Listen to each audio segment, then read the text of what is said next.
sa atin? It's good to be in the house of the Lord, amen? Alam po natin, kanina po, bago pa lang po magsimula ang gawain ng Panginoon ay nag-uusap ng Panginoon, amen?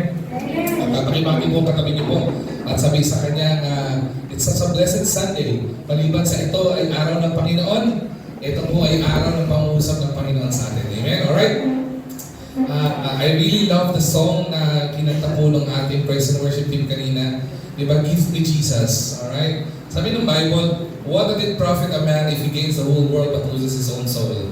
Diba? Sa buhay po natin, maging panalangin po natin, we always ask the Lord for blessing. We always ask the Lord for peace. We always ask the Lord for health. Diba? Ang dami hinihingi sa Panginoon. But the truth of the matter, everything else follows. All we need is Jesus. Yung po bang maintindihan po natin at maunawaan po natin na we cannot live in this world without Jesus. Siya po ang may akda ng lahat ng bagay sa mundong ito. At kung wala po siya, wala pong kwenta ang buhay. Kung wala po ang Panginoon, wala pong kulay ang buhay po natin. Alam ko, may iba sa atin, nandito kayo, tumatake sa problema, o meron kayong mga bigatin, but all we need is Jesus. Even in times of darkness, even in times of problem, Panginoon po ang may katugunan po sa lahat ng bagay na iyan. So ang panalangin ko po ay patuloy na pag-usap po ang Panginoon sa umagang ito at ang mainit na pag-usap ng Banal Espiritu ay patuloy, magpatuloy hindi lamang ngayong buong linggo, kundi sa buong araw ng buhay po natin. Alam ko, marami ang people mainit na mainit dahil sa galing sa camp. Huwag niyong alisin yung init sa puso na yan. Patuloy na pag-alapin niyo po yan. Alright? Ngayon po, ay magsisimula po tayo ng ating pag-aaral ng salita ng Diyos. And I hope and I pray everybody's excited to listen to the word of the Lord. Amen? Alright, okay po. Pero bago po ang lahat, hingi po ako ng konting prayer request. Sa mga nasa harapan po, nakita niyo po ako nakatsinelas. Hindi po ibig sabihin nag-backslide yung pastor niyo. Alright? Kaya po ako nakatsinelas po dito because there is no doubt your pastor has a gout. Okay. Kaya po masakit. Alam niyo po, mahirap po talaga kapag matigas ang ulo at masarap kumain. Hindi ko po naman malaman bakit po kasi pinagkaroon pa ng asawa na masarap magluto ng pagkain. Diba? Kaya po, pero blessing naman po yun. Natutuwa naman po ako. At napadami po ako ng beef. Okay? Kaya po ang kanta ko po ngayon, hawak ko ang beef. Okay? Kaya wag kang pa ganun-ganun. Hindi rin po ako makaganon ngayon kasi hawak ko ang beef, kaya yun po, there's no doubt your pastor has a gout. So, pakipag-pray po ako at hindi ko po maisuot yung sapatos ko, pero hindi po dahilan ito para po hindi po tayo makapagbahagi ng salita ng Diyos. Amen? Okay. So, kahit masakit ang aking paa, ay tuloy sa pag-aaral ng salita po ng Diyos. Today, this is the finale of our message series entitled The Missional Church. Pinag-usapan po natin the church of the Philippi, the church of Antioch, the church of Ephesus, the church of Thessalonica. Pinag-usapan po natin lahat yan. At makita po natin on all those churches that was established by Apostle Paul, okay, makikita po natin na nagkaroon ng transformation, hindi lamang po dun sa loob ng church. Nagkaroon po ng transformation even outside of the church, where the community over the church was established, kung saan inilagay ng Panginoon yung church, nagkaroon po ng transformation hindi lang po sa pang-individual na development ng tao spiritually, but even nag-resonate po ito sa lahat po ng mga nasa komunidad nito. At yan po ang panalangin po natin for us to become a missional church. Na tayo po, ipamuhay po natin yung sabi ng Panginoon that we are the salt and light of this world. Tayo po ang magbigay ng lasa, magbigay ng kulay sa mundong ito sa biyaya po ni Lord. At ngayon po, as we conclude the message series, The Missional Church, allow me to share the word of you and entitled the message this morning, Sent with Purpose, Serving with Passion. Sent with Purpose, Serving with Passion. John chapter 20, verse 21. May I request everybody to please rise as we give reverence to the reading of God's Word. Alright? Ito po ang sinabi po ng John chapter 20, verse 21. Pwede ba? Sabay-sabay po natin itong basahin. Okay? Total, isang verse lang naman po ito. Pagtatalakayin natin. Basahin po natin ito ng malakas. At pag binasa po natin ito, try po natin unawain at yung sinasabi ng Panginoon sa atin sa magitan ng verse na ito. Alright? John chapter 20, verse 21. Ready? Begin. Again, Jesus said, "Peace be with you, and as the Father has sent me, I am sending you." So madali po tayong manalangin. Panginoon namin dakilang Diyos, maraming pong salamat sa napakagandang araw at napakagandang umaga pinagkaloob niyo po, Panginoon, sa amin. Na mula, Panginoon, sa isang linggo na nakakapagod, Panginoon, ay binigyan mo kami ng sapat na kapahingahan all throughout the night para, Panginoon, maging handa po, Panginoon, kami sa pakikinig ng iyong salita. Dakilang Diyos, I pray, Lord God, na ang salita mo ay magbigay ng kapayapaan sa puso ng bawat isa po sa amin. Ang iyong salita, Panginoon, ay maging pagpapala po, Panginoon, sa bawat isa po sa amin. At lalo tigit, Panginoon, ang iyong salita ngayong umagang ito ay magbigay ng hamon sa aming mga anak po na patuloy na gampanan ang Panginoon yung mga pagkakalalang mo sa amin, the purpose on why you created each and every one of us, Lord God. And again, Lord, we pray, Panginoon, for the mighty moving of your Holy Spirit in the midst of us as we listen to your word. May your word be delivered na malinaw at maintindihan po namin ng malinaw sa pangalan ni Jesus. Amen at amen. Alright, para na po tayo magsipo. John chapter 20. The context of John chapter 20 is, this is actually right after Jesus Christ risen from the dead. Okay? After po ng 3 days, after po ni Jesus Christ died on the cross of Calvary, He was buried, okay, in a tomb. At the same time, after 3 days, as it was prophesied, as it was promised, He will rise again. At tama po yung prophecy at yung pangako ng Panginoon na buhay po siya maguli. At hindi po ito yung pinakamahalagang tatapos dito. Kaya po kung meron po kayo mga Bible, hindi ko po talaga nilagay ito dito. Kasi gusto ko pong makita niyo at ma-discover niyo po ito. Kung bubuksan niyo po ang John chapter 20, alright? John chapter 20 verse 19 to 20. Bago po itong verse na ito. Nakita niyo po ba? Basahin ko po sa inyo. Ito po sinabi niya sa verse na yan. There is something fascinating about this verse. I need you to look into that would fascinate us. And even to this point in time, makikita po natin ang Panginoon gumagawa ng milagro.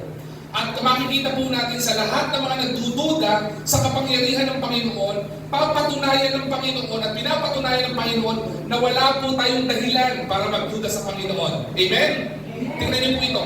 John chapter 20 verse 19. On the evening of the first day of the week, when the disciples were together, okay, with the doors locked for fear of the Jewish leaders, Jesus came and stood among them and said, "Peace be with you." Alam niyo po ba yung tagpo nito? Isipin niyo po ito ha. Jesus Christ died on the cross of Calvary. The disciples knew, even the Marys of that time, Mary Magdalene, knew that He was buried on the tomb. At yung cover ng tomb ay hindi po pwedeng i-move ng isang tao. Alright? At sa tagpo na ito, on the third day, He rose again. Tama ba? Patunayan ko po muna sa inyo. Kapag ka po may namatay sa inyo, sa kamag-anak, of course, alam natin may gano'n, ano? Subukan niyo po mamatay yung kamag-anak ninyo. Tapos, after 3 days, makita niyo yung kamag-anak niyo nasa pintuan. Anong gagawin niyo? Tatakbo kayo, matatakot kayo, tao ba? Basta nananakot ka naman ang aga-aga. Totoo naman po yun eh. Kapag mayroon kayong namatay, okay, tapos nakita nyo sa tarangkahan ng pinto nyo na andun yung tao na namatay, matatakot ka. But listen to this carefully. This is how the miracle of the Lord works.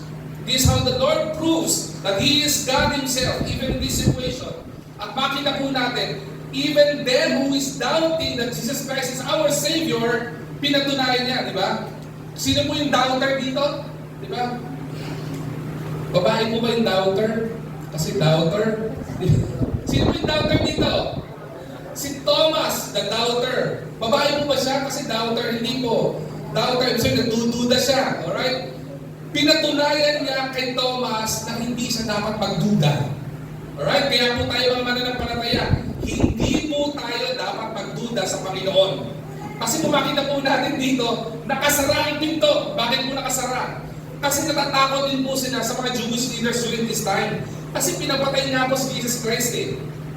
They knew or they thought, okay, na sila isusunod because they were identified as followers of Christ. Just like each and every one of us were followers of Jesus Christ. Natakot po sila, kaya sarado ang pinto. Pero dumating ang Panginoon, nagpakita ang Panginoon sa kanila, at ang sabi sa kanila, "Peace be with you." Alam mo bakit? Malamang yung mga disciples, kung hindi ito diba? Malamang nagtayuan ng bagito. O kaya, umalis sa upuan nila, tumabi sa pader at maghahanap ng kung saan sila kung pwedeng tumakbo. Kaya sabi ng Panginoon sa kanila, peace be with you. Diba? Ang kapayapaan ng Panginoon ay sumainyo. Diba? And they knew from that start that it was Jesus Christ na nagpakita sa kanila. Pero hindi po iyon ang pinakamensaheng mahalaga dito. Ang pinakamahalagang mensahe po dito ay ito po, yung verse 20. And Jesus said, peace be with you as the Father has sent me. Jesus is speaking at this very point in time. As the Father has sent me, I am sending you. This is part of the Great Commission of the Lord. Sa lahat po ng mga mananampalataya at lahat po ng tagasunod ng Panginoon. Right, kayo na po, bago po tayo magsimula ng service natin, may sabi yung people na kinakausap, sabi sa kanya, oh, ba't hindi ka nakapag-camp? Sabi ng pastor, nag-JNT po ako eh. Anong JNT? Akala ko mga millennial term yung JNT. Yung pala yung 4-year service. Ay po, okay ah. Nakakatuwa dahil may mga young people tayo talagang pupursige para po talagang sa kanilang buhay. No? Pero meron po illustration na gusto ko i-share sa inyo. There was this young man, okay? There is this young 4-year service na man, okay? Delivery boy, okay? Na nagbabike siya. At dahil 4-year service po siya, ang trabaho niya ay kumuha ng packages at the same time, i-deliver yung packages doon sa mga dapat pag-deliver nila. Pero for this man, nakita niya yung box, may nakasulat doon sa box. Maliban sa nakasulat sa box na fragile, may nakasulat doon nakalagay ay urgent. Okay? Urgent. Ibig sabihin, this package should be delivered immediately. Kailangan maihatid kagad ito doon sa dapat pag-deliveran. Ang tanong, alam po ba nung courier boy, yung laman ito, he didn't know kung ano yung nasa loob. Alam po ba niya kung sino yung recipient? Kilala po ba niya kung sino yung recipient? Hindi rin po niya kilala. Ang tanging alam lang po nitong boy na ito, delivery boy po na ito, is that it is urgent na itong package na ito ay dapat ma-deliver. So along the way, okay, habang i-deliver niya po ito, there will be a lot of instructions. Katulad naman sinabi ng mga young people natin kanina. Di ba? In our spiritual journey, maraming distractions. Katulad naman sa kanya, na-traffic siya, napagod siya dahil nagbabayad lang itong kabatang ito. Pero sabi niya dito, pwede siya huminto. May mga nakasalanguha siyang mga delivery boy din, inaaya siya, merienda muna tayo, tigil ka muna. Pero ang ginawa niya, kahit na may nag-aaya sa kanya na kumain, mag-merienda, mag-break muna, kahit na ma-traffic, kahit na mainit yung araw, na-remind pa rin po siya ng box na hawak niya na may nakalagay po na itong box na to ay urgent, dapat ma-deliver. Okay? Yun ang reminder po sa kanya na dapat madala kagad yung package na dapat magdala nito. Okay? Now, when he finally reached the point doon sa delivery na yung point na pagdideliveran po niya, the recipient said, natanggap niya yung package at pasalamat po yung recipient ng package. At sabi niya dito, the message changed everything. The message changed everything. Yung pong salita na naandun sa harapan ng box changes everything. Bakit po? Kasi po kung walang nakalagay na urgent doon, hindi po dadating sa kanyang mahalagang package na yun. Ano pong ibig sabihin nito? Many believers, just like us, treat our faith like possession. But Jesus treat it like a mission. Sa atin po, ang tingin po natin sa salvation o sa pananampalataya po natin, it is just a possession. Para isang bagay na naluluma, nasisira. Pero ang Panginoon po, hindi po niya tinatrato ang kaligtasan, lalo tingin ng sangkatauhan, bilang isang possession. Tinatrato po niya ito as a mission. We are not just saved. Listen to this carefully. We are sent by Jesus Christ. We are not just called, but we are commissioned by the Lord Jesus Christ Himself. Yan po ang pinaka-main context sa pagiging missional na church. Ilang bagay po ang gusto ko pong ibahagi po dito na sana po magmulat sa aking mga mata na ito pong message series na ito ay hindi lang po para pakinggan po natin.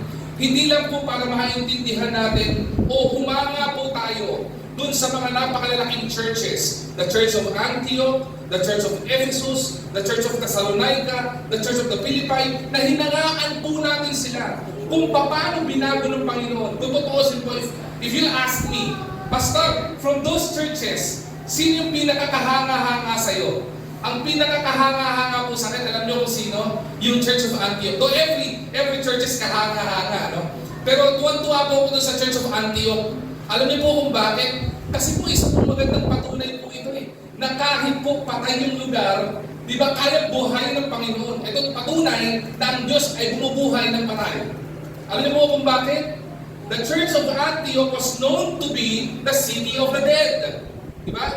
Tapos nung dumating po ang mga Christians dito na pinersecute sa Jerusalem, ano po nangyari sa kanila? Ang tawag po sa Antioch became the cradle of Christianity. Kasi cradle nila eh. Winelcome nila yung Christianity. At makita po natin at the end of the Church of Antioch, hindi pa sa end of the Church of Antioch, sa transition ng Church of Antioch from not being known to become city of the dead, becoming cradle of Christianity, they became the city of God. Diba? Napakaganda po ng pagbabago, hindi po ba? Sino po ba ayaw ng pagbabago? Lahat po tayo gusto ng pagbabago. Pero ang gusto po natin dito, kung gusto po talaga natin ng pagbabago mula sa Panginoon, tama po yung inawit natin kanina. Diba? I don't want anything else. All I want is Jesus. Kailangan po natin ang Panginoon. Ito po yung apat na bagay na gusto ko ibahagi po sa inyo. Una, the pattern of our sending. Okay? Ano po sinabi si John chapter 20 verse 21? The first part. Nung nagpakita si Jesus Christ sa mga disciple, ang sabi po na dito, as the Father has sent me. Bago ko po sabihin ito, I would remember several times, sinasabi ko po sa pulpit po ito, there are two reasons kung bakit si Jesus Christ came to earth. Okay? The first reason, para bumaba po ang Panginoong Jesucristo to die on the cross of Calvary, to redeem us from our sins and our iniquities, para hindi po tayo mapahamak at magkaroon tayo ng buhay na walang hanggan. And that is salvation. Amen? Dapat po papulihan natin ng Panginoon doon. Di ba, dakilang pag-ibig po ng Panginoon yun eh. Di ba? Na tinubos po niya tayo sa ating pagkakasala. But there is another reason kung bakit si Jesus Christ bumaba sa lupa. Alam niyo po kung ano yun? Para mag-set ng example para yung mga followers at follower ng Panginoon, paano sila mabubuhay ng tama bilang isang Kristiyano. Kaya po meron pong pattern of our sending. Tatlong bagay po yan.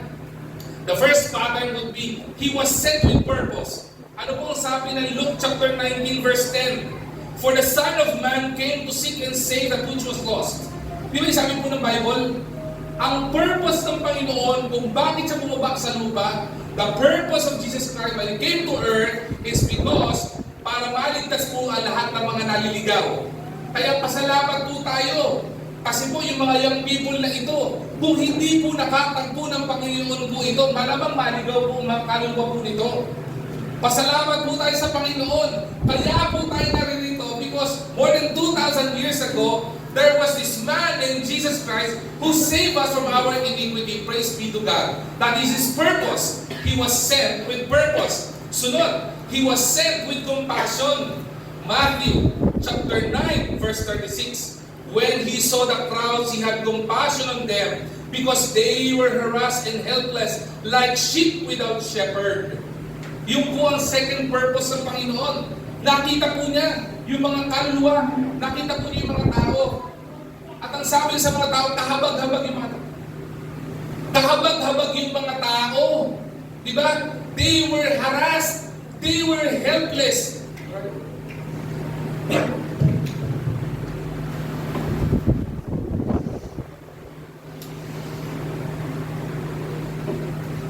Kaya kung makikita po natin, dapat po tayo mga mananampalataya, ganun din po tayo. When we see souls, maintindihan po natin na dapat magkaroon tayo ng pag-ibig po sa kanila. Because Jesus Christ was sent with compassion.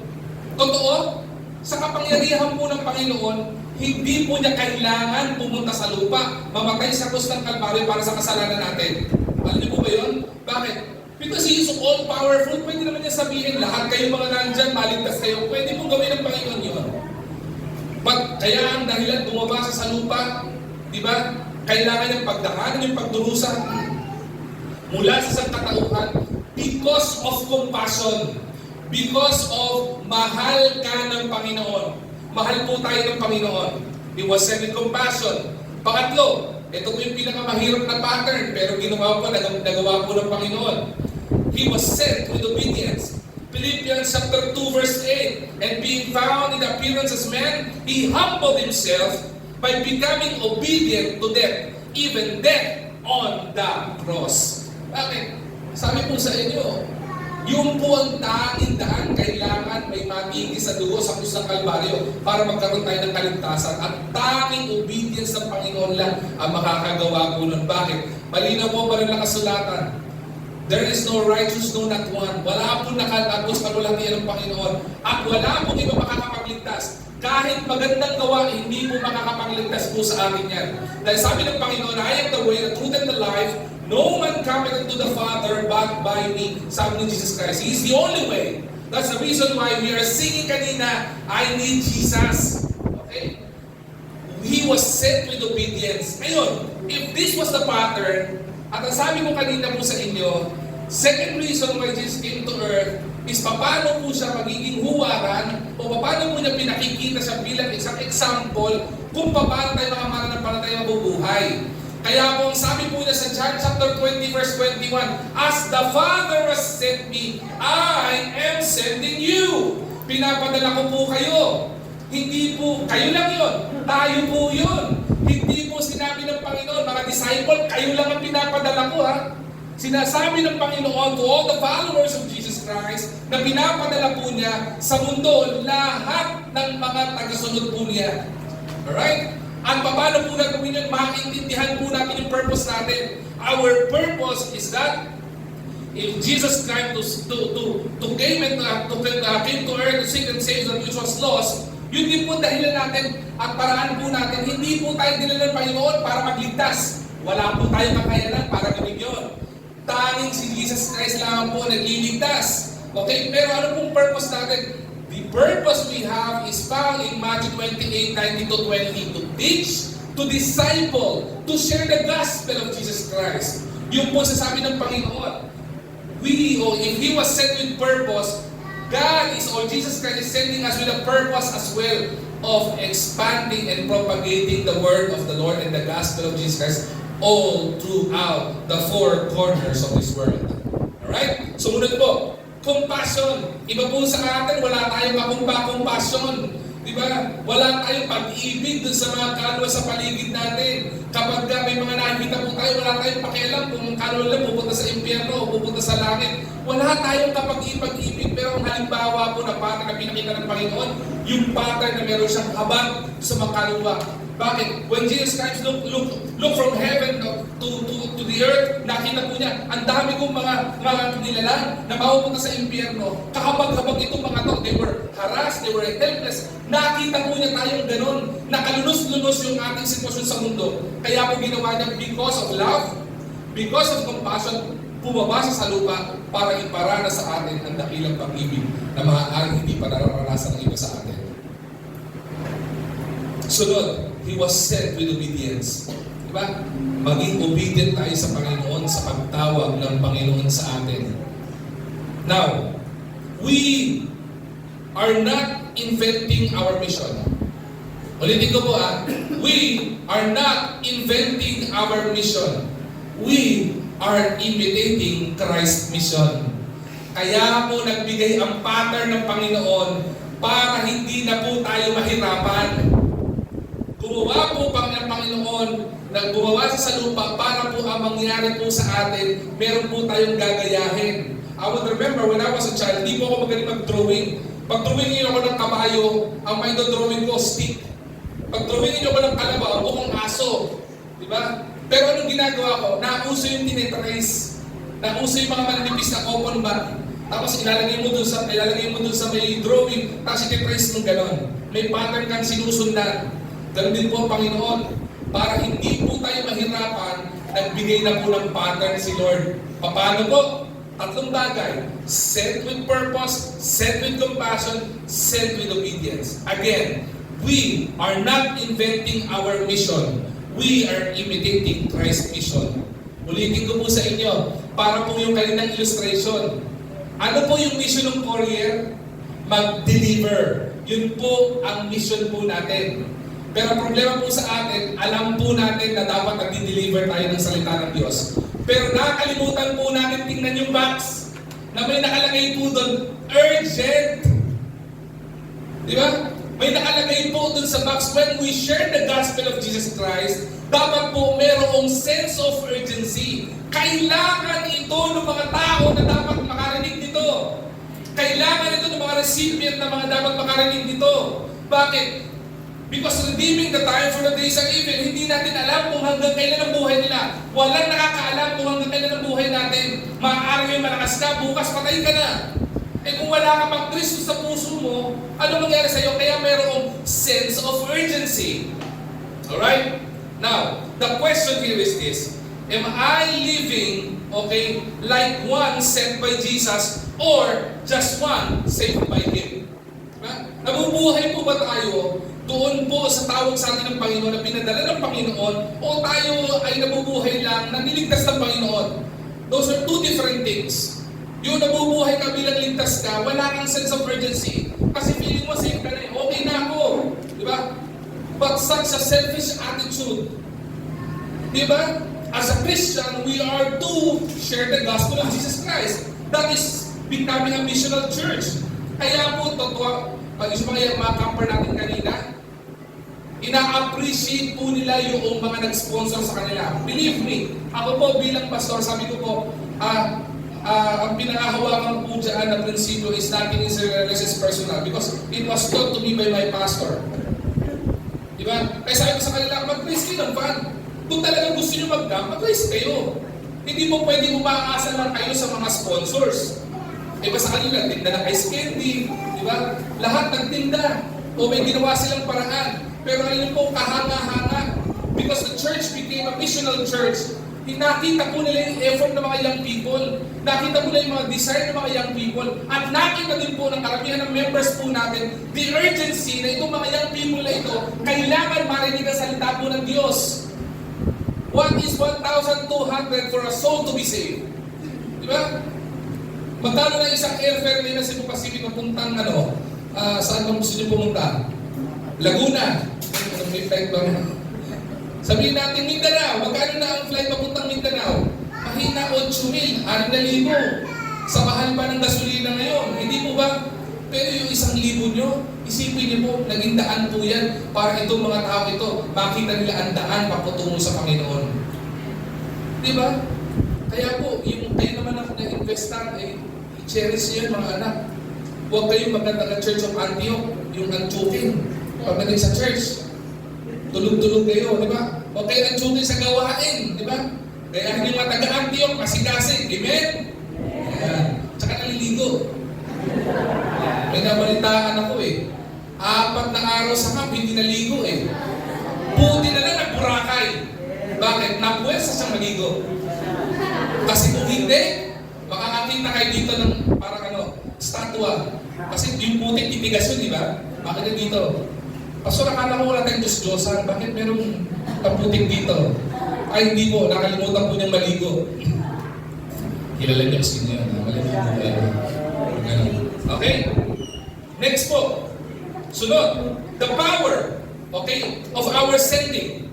John chapter 20 verse 22. Ito po yung isa sa pinakamaganda, pinakamahalaga. Aside po sa verse 22, and when that He breathed on them and said, receive the Holy Spirit. Verse 23, if you forgive one sin, their sins are forgiven. If you do not forgive them, they are not forgiven. Ano po tinuturo po ng Panginoon dito? The power of sending.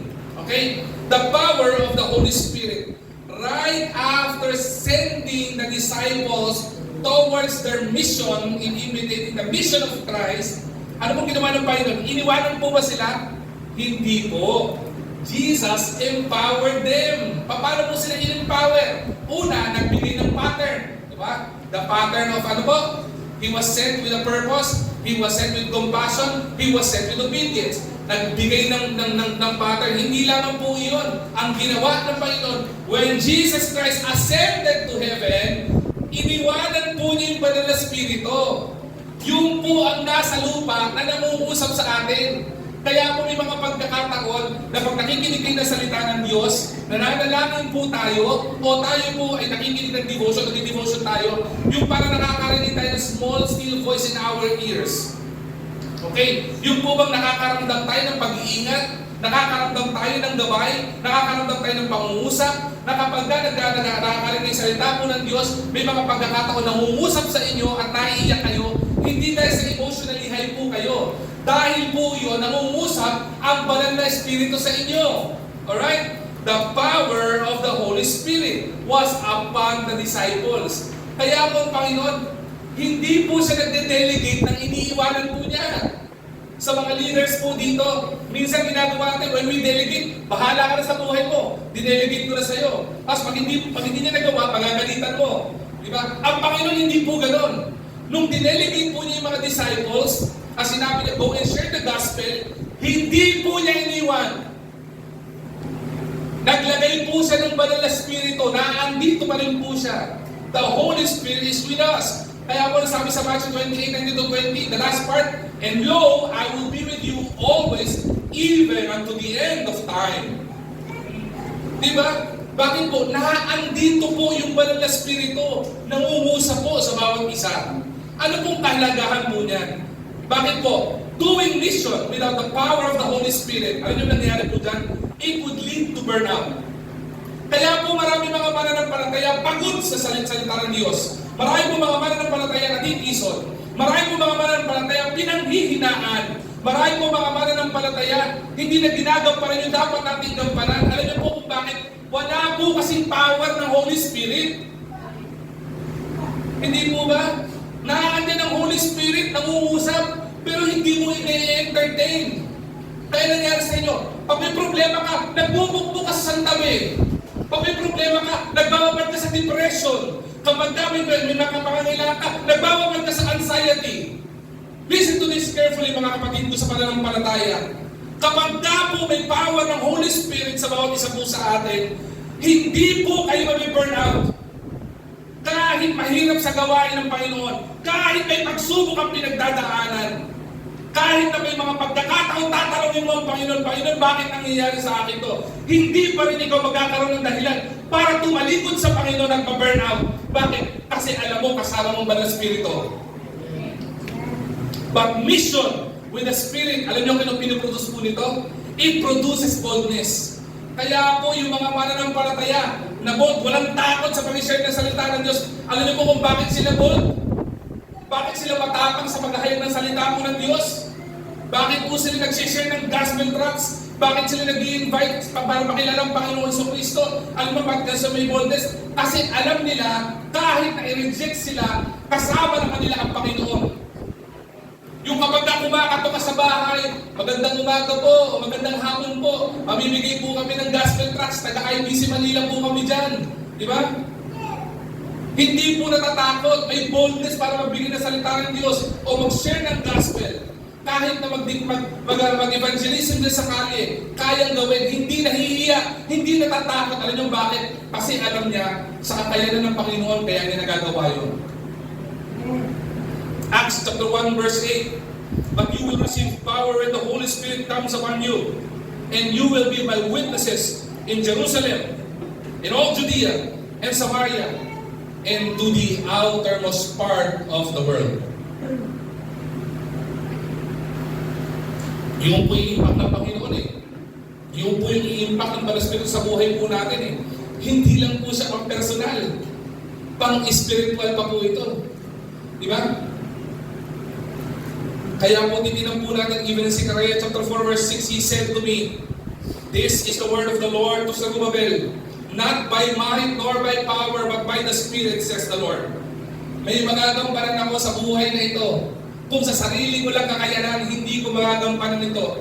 Kung sa sarili kong kakayanan, wala ako ma-accomplish. But by the Spirit, says the Lord, the mission of the Lord will be accomplished. IBC Manila, we are entrusted with the Lord to become the salt and light of this world. Nilagay po tayo ng Panginoon sa lugar na ito, exactly in this GPS position for a purpose. And that is to share the gospel of Jesus Christ sa lahat ng mga nasa paligid po natin. So hindi na po tayo kailangan pilitin pa para mag-visitation. Hindi na po tayo kailangan pagsabihan pa para mag-share ng gospel. Dahil kung ang banal na spirito kasama po natin, it is not by power, not by our own might that we will do the mission of Jesus Christ. It is by the power of the Holy Spirit. It would put us to do the mission of the Lord. Kasi kasama mo ang banal na spirito eh. The question here is this, kung kasama mo ang banal na spirito, pinakikinggan mo ba? Kung kasama mo ang spirito, kapag ka pinakikinggan mo, ang tanong, sinusunod mo ba? Kasi kaya po maraming napapahamak dahil nanguusap ang banal na spirito, pero pinipilit po natin saraduhan ang ating tenga at ating mga pusong isipan sa pangungusap ng banal na spirito. Ano po makikita po natin kahalagahan po na to? Serving with passion is not emotional hype. Alam niyo po ba yun? It is spirit-enabled zeal. Ulitin ko po. Serving with passion is not emotional hype.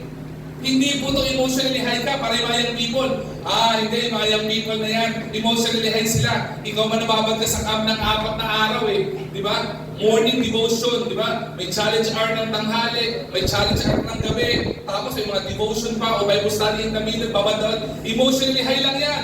Give it a month or so, mawawala din yan. Hindi po emotional high kapag ka po may power ang Holy Spirit.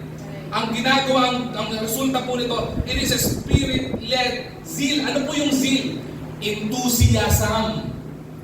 Kaya po yung mga mananampalatayang enthusiastic, yung alive, alert, awake, enthusiastic, okay? Sa mga panahon namin, alam yan eh. Okay? Kaya ka-enthusiastic kasi alam mo, you are spirit-led by the Lord.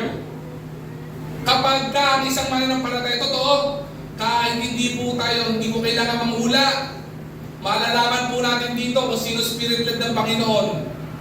Kapag ka spirit-led ng Panginoon, hindi mo na kailangan utusan sa gawain ng Panginoon. Tanging nag-uusa. Bakit po? Enthusiastic ka eh. Ikaw man, tinutulak ka ng banal na spirito. Makakatanggi ka pa ba? Pero iba, kahanga-hanga ibang mananampalataya. Makapangyarihan ng banal na spirito. Pero kaya panlabanan ng marami. Kaya po marami mga mananampalataya pagod eh. Kaya po marami mga mananampalataya burnout eh. Alam niyo po kung bakit? Ikaw man, makipaglaban ka sa makapangyarihan sa'yo, hindi ka ba mapapagod? Diba? Kunyari, ayayin ko itong batang to. Sabihin ko sa anak, anong pangalan mo anak? Ha? Yun. Raycard? Yun. Ano man yun? Giancarlo. Diba? Ang liit itong batang to. Ayayin ko suntukan to. Anong pangalan mo ulit? Yun. Sabi na ano, Pil po, Pil. Ipinasa na kay Pil eh. Diba? Ayayin ko suntukan to. Makakasuntok ba to? Maaari. Pero siguraduhin ko pagod to. Bakit po? Mas malaki mo sa kanya eh.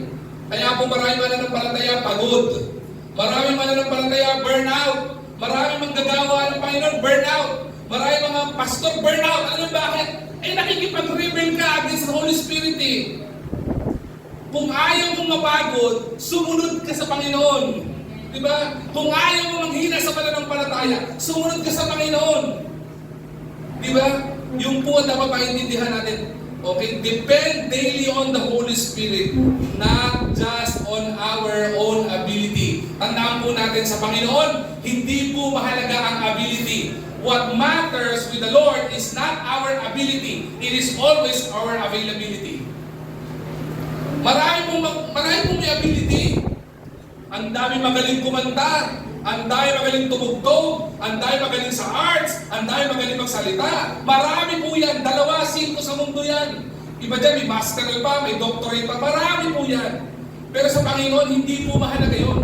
Ang mahalaga sa Panginoon, kahit anong galing mo, kahit anong bilas mo, available ka ba pag tinatawag ka ni Lord?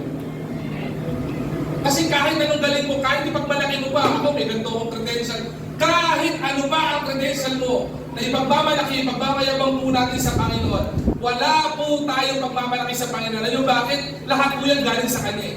At the same time, kung gusto mong gamitin ka ng Panginoon, hindi po pwedeng bibig lang. Kailangan kumikilos. Kailangan gumagalaw. It is not about ability, it is always availability. Kaya po mahalaga po yung pangusap ng Espiritu. Marami pong iba, hindi naman magaling kumanta.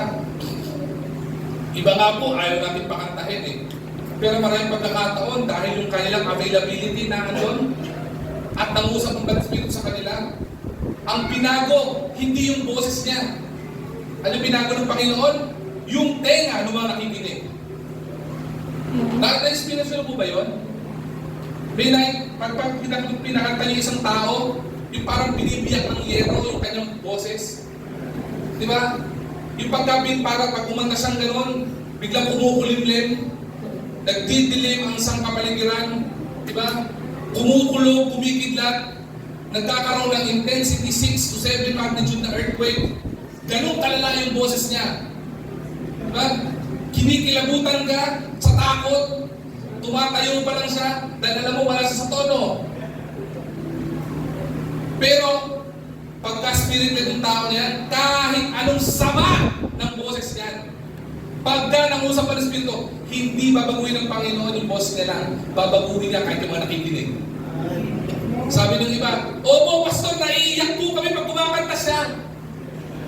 Kasi po parang tumutugo po yung tenga namin pag kumakanta siya. Hindi lang po ganun yun eh.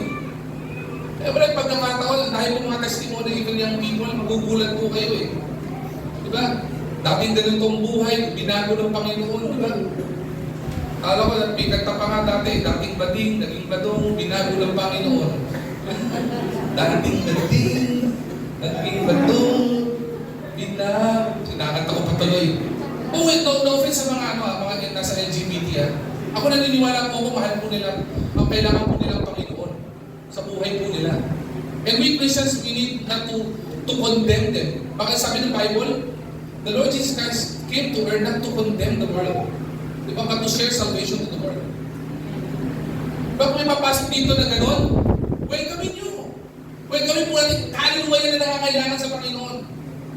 Pag kami pumasok dito na gusgusin, welcome natin. Kaluluwa na nakakailangan sa Panginoon. Di ba? Kung may pumasok na drug lord dito, di ba? Papasukin nyo, baka mag-tiles. Kailangan niya ng Panginoon, hindi natin kailangan ng tiles niya. Baka mapahamak pa tayo, di ba?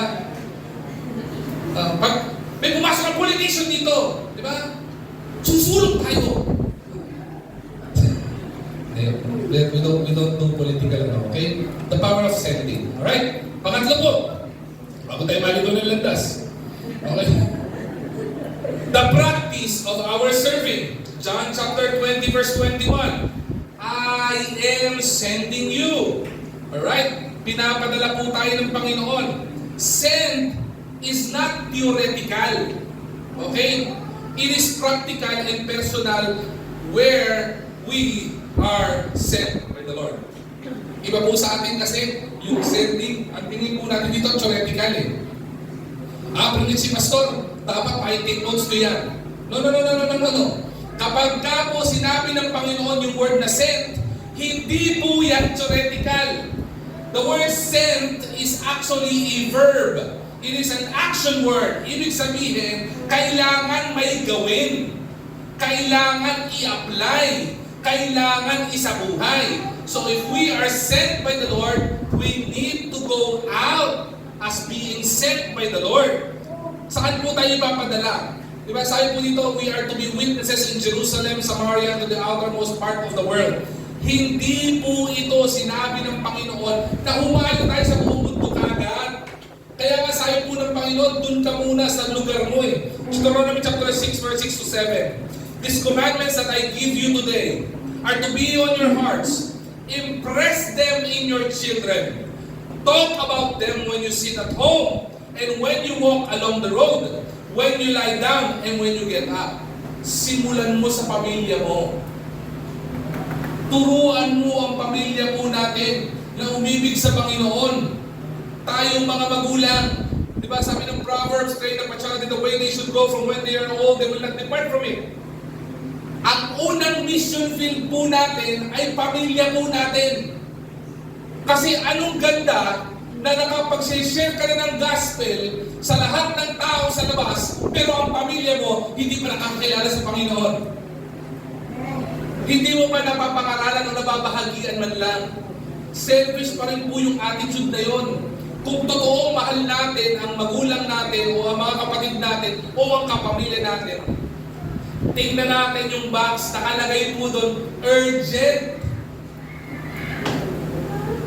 I-deliver sa home. Sumunod, saan po natin i-deliver? Hindi lang po sa home natin. It should be delivered to our community. Matthew chapter 5 verse 16. Let your light so shine before men that they may see your good works and glorify your Father which is in heaven. Hindi po kayo magpapakita ng dila sa buong mundo para mapakita po natin kung gaano tayo kagaling. Hindi po para maging kapuri-puri tayo. O hindi para sabihin, napakatikas naman ito.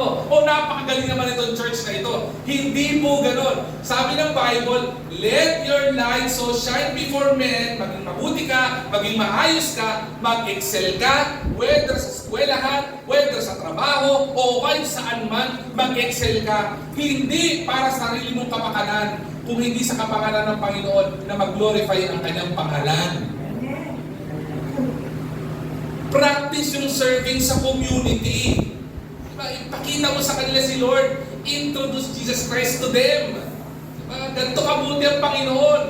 Remember the pattern? The pattern of compassion. Nakita po ni Jesus Christ, kahabag-habag itong mga tao na ito.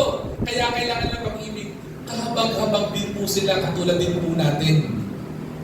Biyaya lang po ng Panginoon kasi nakilala po natin si Jesus Christ. Sumunod, saka po dadating yung Matthew 28:19-20 to the world. Pastor, yan po ba ang dahilan kung bakit tinanggal yung video streaming? Opo. Kaya ko po tinanggal yung live streaming natin. Una, ayoko pong maging dahilan na dahil may live streaming tayo, hindi na po tayo ani ng church. Kaya ko po tinanggal po yung live streaming ng church para makita po natin yung kahalagahan ng fellowship inside the church. Pangalawa, bago po tayo mag-reach out sa ibang mundo o sa ibang tao, sa ibang dako ng mundo, ministran po muna natin yung mga tao na nasa paligid na po natin. Tama po ba? Kasi baka malayo na po yung pagtingin natin eh. Baka yung pagtingin natin mag-share ng gospel, mission towards Papua New Guinea, pumunta sa Africa, pumunta dito. There's nothing wrong about going missions all throughout the world. Kasi sinabi ng Bible yan eh. Pero, sabi ng Panginoon, doon ka muna sa iyong Jerusalem. Di ba? Doon ka muna sa pamilya mo. After you empower your family, isama mo sila, i-share the gospel to Samaria and to the outermost part of the world. Ganun din po sa atin, let us empower ourselves muna. Patatagin natin ang ating pananampalataya. Bakit? Kasi pag matatag po tayo sa pananampalataya, believe it or not, kung may power ng Holy Spirit, automatic po yan, ipupush tayo towards that because we are not inventing mission. We are imitating Christ's mission. Doon po tayo ililid ng Panginoon. Practice our serving to our homes, to our community, and to the world. Yan po ang hamon ng Panginoon. Mission is not just overseas. Okay? Mission is not just overseas. It is over your street, over your workplace, and over your daily life. Doon po magsisimula po yan. Sa street po ninyo. Paano kayo nakilala? Yan ang sama ng ugali niyan. Kristiyano pa man naman. Pagka ganun po kayo kilala sa bahay po ninyo, ay nakakatakot po ang testimony nyo. You are not practicing your serving. Kapag ka sa workplace natin, hindi maganda testimony natin, yan, Kristiyano pa man din, laging late, laging absent, nagdadahilan, tapos na break, di ba? Nandun pa siya, tulog pa siya. Alas 5 na, naglalunch pa din. Kung ako HR, sigurado tanggal ka na.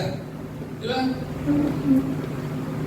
You or we don't need a passport to become a missionary. Alam nyo kailan kailangan natin? It's just obedience. Diba sa atin, ang layo ng paningin natin, gusto ko pumunta ng Vietnam.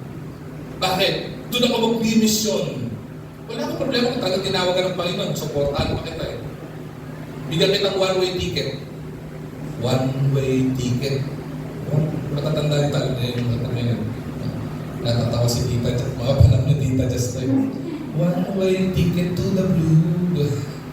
Mas naman tama mo. Pagkatagawin doon po talaga ako, marami ako naiisip eh. Okay. Hindi mo kailangan ng passport. Ang kailangan mo lang obedience. Alam niyo po kung bakit? Marami po tinatawag na sa Africa, ayaw pumunta sa Africa eh. May passport yun ha. May visa, may pamasahe, may supporter, ayaw pumunta doon. Bakit? Alam niyo bakit? Ang problem, hindi passport. Ang problem, obedience. Dati mo tayo mga mananampalataya. If you want to become missional church, we don't need a passport. We just need to become obedient to the Lord. Diba? Ilang kailangan po natin.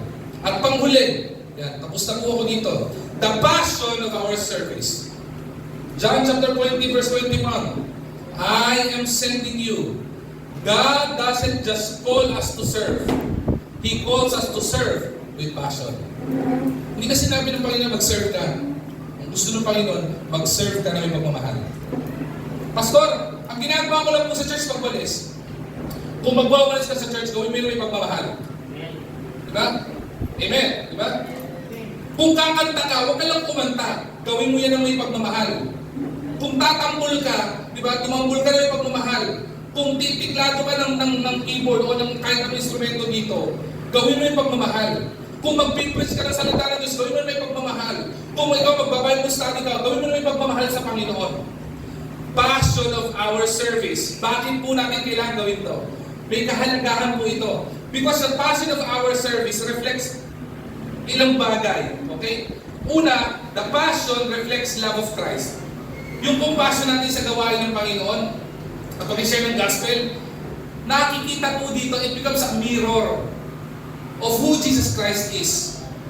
Nakikita, ang sarap pala maging Kristiyano, no? Kasi ganyan sila kakasigasig, ganyan sila katindi, no? Hindi lang po it reflects the love of Christ. Passion, fuels. Iba sa inyo, ayaw, huwag yung pasok fuel. Ang taas lagi ng fuel eh. Okay lang po, nag-rollback na naman. Passion, fuels, consistency in service. Alam mo bakit? Kaya po marami mga mananampalataya, pagkaunang mananampalataya, napakasigasig. Bantayin niyo po ito mga young people na to. After the camp, napakasigasig na lahat ng young people. Talaga naman, kahit walang service, nasa church.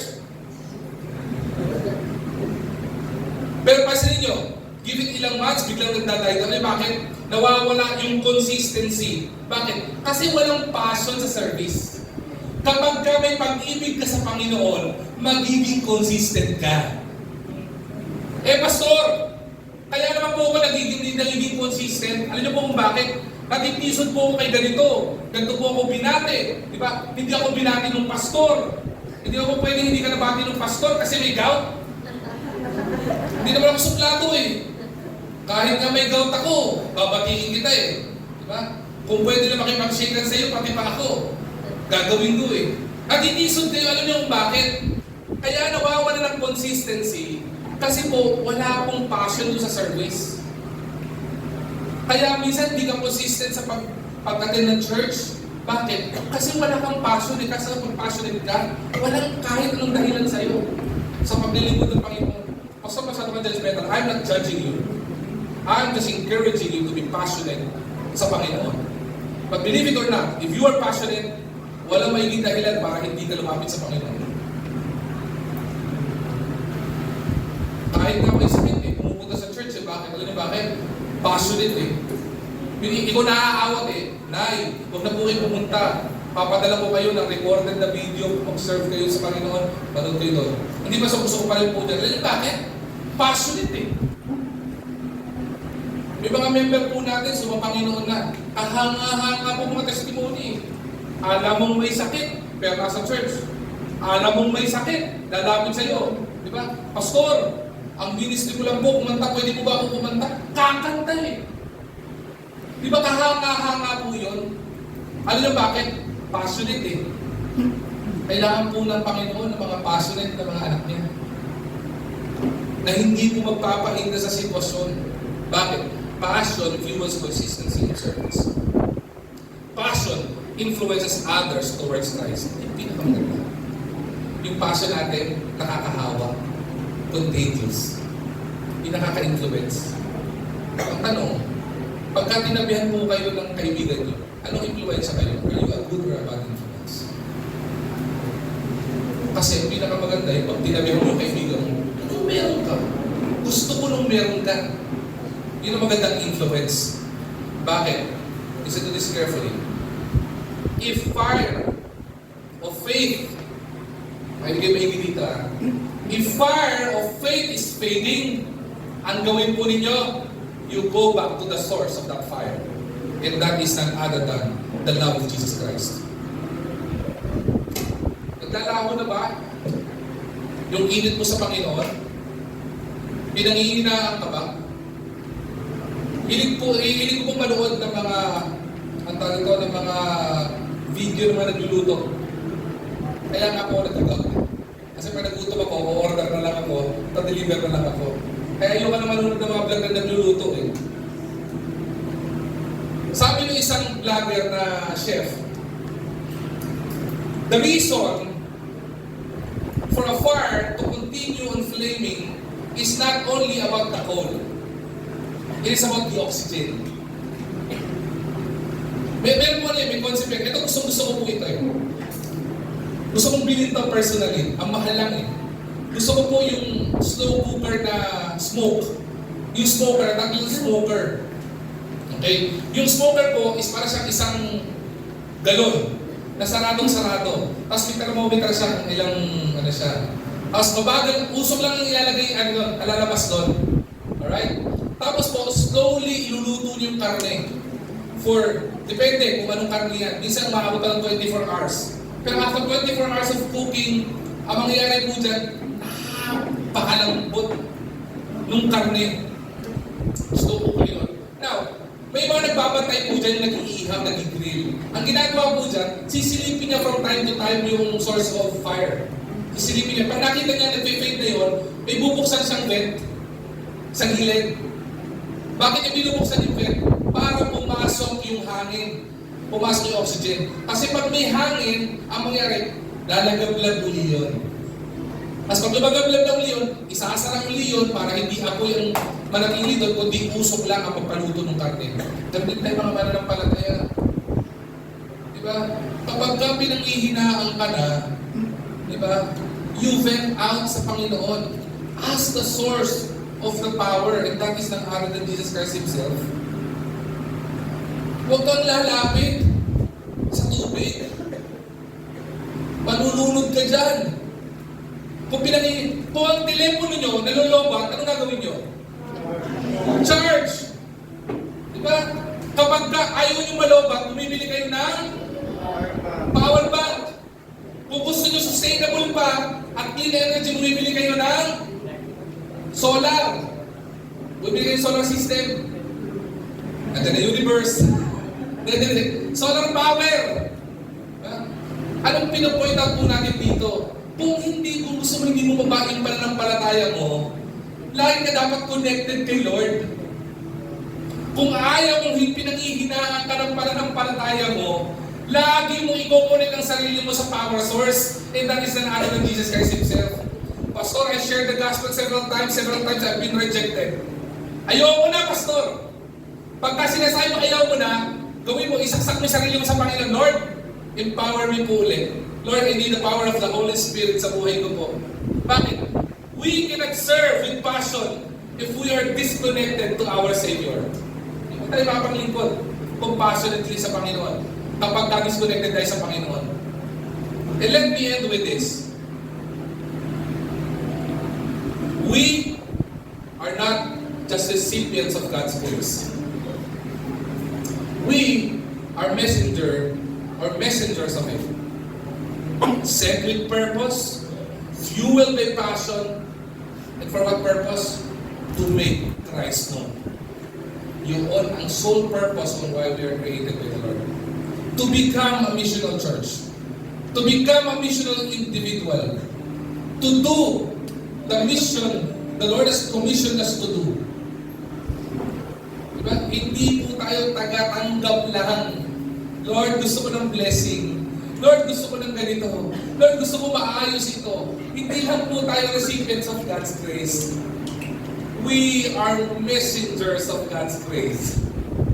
Sa lahat ng mga tao, para mapakilala natin kung sino si Kristo, na kailangan nila, na kailangan din natin. Yun po ang pinakamaganda po. And that is how the Lord wants to challenge us, IBC Manila. To become a missional church. Hindi po tayo para maging isang church na consumer. Yung pupunta ka sa church, I want to go to church. Bakit? I want to be blessed by the Lord. Yeah, that's consumerism. Gusto ko pumunta sa church, ang galing mag-preach yung pastor. That's consumerism. Gusto ko pumunta sa church kasi naka-aircon. That's consumerism. Gusto ko pumunta sa church kasi nangungusap ba ng Espiritu. That's consumerism. You go to church because you are not just recipients of God's grace. You are messengers of it. Pastor, anong matututunan ko pagpunta ko sa church para paglabas ko, pwede kong ibahagi sa mga kaibigan ko, sa mga kamag-anak ko, sa mga mahal ko sa buhay, at maipakilala ko sa kanila yung nakilala ko sa buhay ko nung tinanggap ko siya. Makakilala din nila si Jesus Christ. Maintindihan nila na walang kwenta ang buhay kapag wala si Jesus Kristo sa buhay namin. To make Christ known. Makilala ang Panginoon dahil sa buhay natin. Kaya mahalaga ang testimony, mga anak. Kaya mahalaga ang mga testimony, mga kapatid. Bakit? It fuels yung pong sarili po nating pananampalataya sa Panginoon. Christians, tapos na ang pagiging consumerism. Tapusin na natin ang consumer mentality. It's time for us to be missional. It's time for us to become messengers of Jesus Christ. It's time for us to live our purpose on how God created us to be. Pastor, mahirap. It is not hard because the Holy Spirit is with us.